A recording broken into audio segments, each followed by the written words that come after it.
রোজার 6টা আদব লিখেছেন। মানে এই 6টা জিনিস আমাদেরকে মানতেই হবে।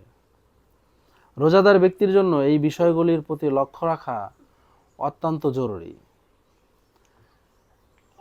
এক হচ্ছে দৃষ্টির হেফাজত করা, যেন কোনো অপাত্রে দৃষ্টিপাত না হয়, এমনকি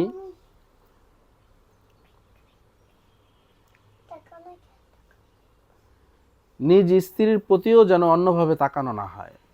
আর বেগানা বা অপরিচিত মহিলার তো প্রশ্নই ওঠে না। ঠিক তেমনি খেলাধুলা বা অন্যান্য নাজায়েজ কাজের প্রতিও যেন দৃষ্টি না যায়। রাসূলুল্লাহ সাল্লাল্লাহু আলাইহি সাল্লাম ইরশাদ করেন, দৃষ্টি হলো শয়তানের তীরসমূহের মধ্য থেকে একটা তীর। যে ব্যক্তি আল্লাহ তাআলার ভয়ে তা থেকে বিরত থাকবে, আল্লাহ তাআলা তাকে এমন ঈমানী নূর দান করবেন যার মিষ্টতা ও স্বাদ সে তার অন্তরের মাঝে অনুভব করবে। সুফিগণ অপাত্রে দৃষ্টিপাত করার ব্যাখ্যা এভাবে করেছেন যে, এমন যে কোনো জিনিসের প্রতি দৃষ্টিপাত করা এর অন্তর্ভুক্ত যেটা অন্তরকে আল্লাহ তাআলা থেকে সরিয়ে দেয় এবং অন্য কোনো কিছুর প্রতি আকৃষ্ট করে। 2 নম্বর হইল জিহবার হেফাজত করা, মানে জিহ্বার হেফাজত করা। মিথ্যা, চগলখুরি, অনর্থক কথাবার্তা, গীবত, অশ্লীল কথাবার্তা, ঝগড়া বিবাদ ইত্যাদি সব কিছুই এর অন্তর্ভুক্ত। অর্থাৎ এই জিনিসগুলো আমাদের অবশ্যই করা যাবে না।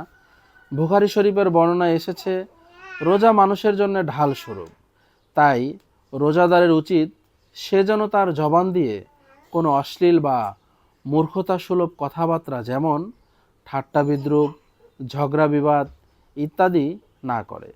যদি কেউ ঝগড়া করতে আসে তবে সে বলে দিবে আমি রোজাদার। অর্থাৎ যদি কেউ আগ বাড়িয়ে ঝগড়া শুরু করে দেয় তবুও তার সাথে সে ঝগড়ায় লিপ্ত হবে না। যদি লোকটি বুদ্ধিমান হয় তবে তাকে বলে দিবে আমি রোজা রেখেছি।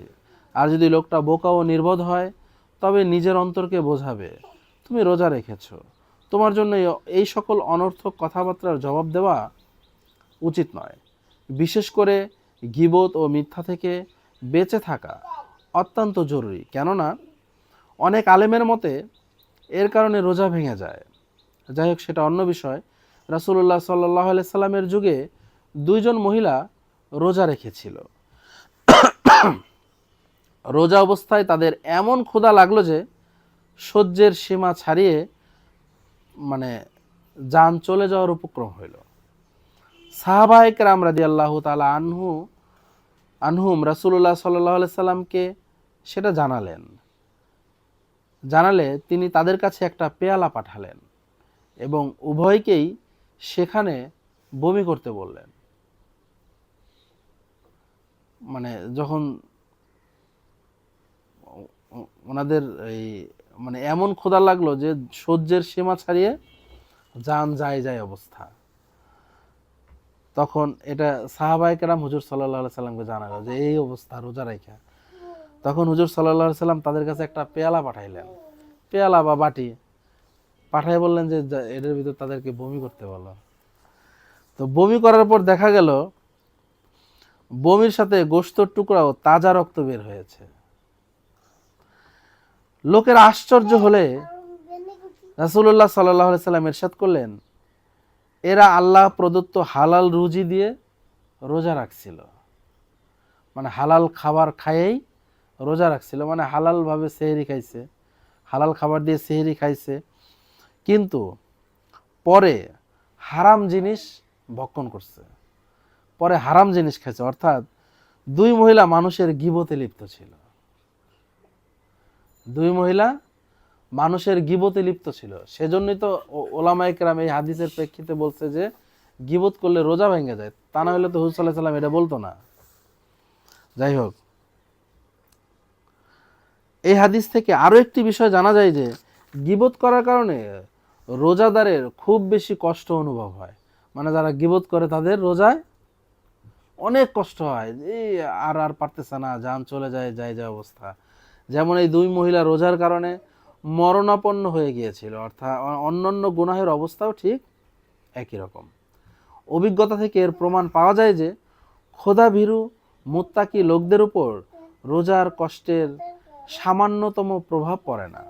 পক্ষান্তরে যারা ফাসেক পাপাচারী লোকদের প্রায় খারাপ অবস্থা হতে দেখা যায়।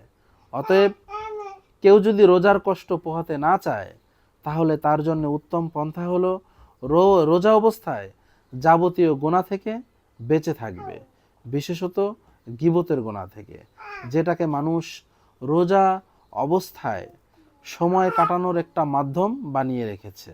আল্লাহ তাআলা পবিত্র কোরআনে গীবতকে নিজের মৃত ভাইয়ের গোশত বলে অভিহিত করেছেন। বলা হয়েছে, ইয়া আইয়ুহাল্লাযীনা আমানুজতানিবু কাসীরাম মিনাজ যন্নি। যাই হোক, কোরআনের আয়াত। এখানে আল্লাহ তাআলা বলেছেন, মুমিনগণ, তোমরা অতিরিক্ত ধারণা থেকে বেঁচে থাকো, নিশ্চয়ই কতক ধারণা গোনা।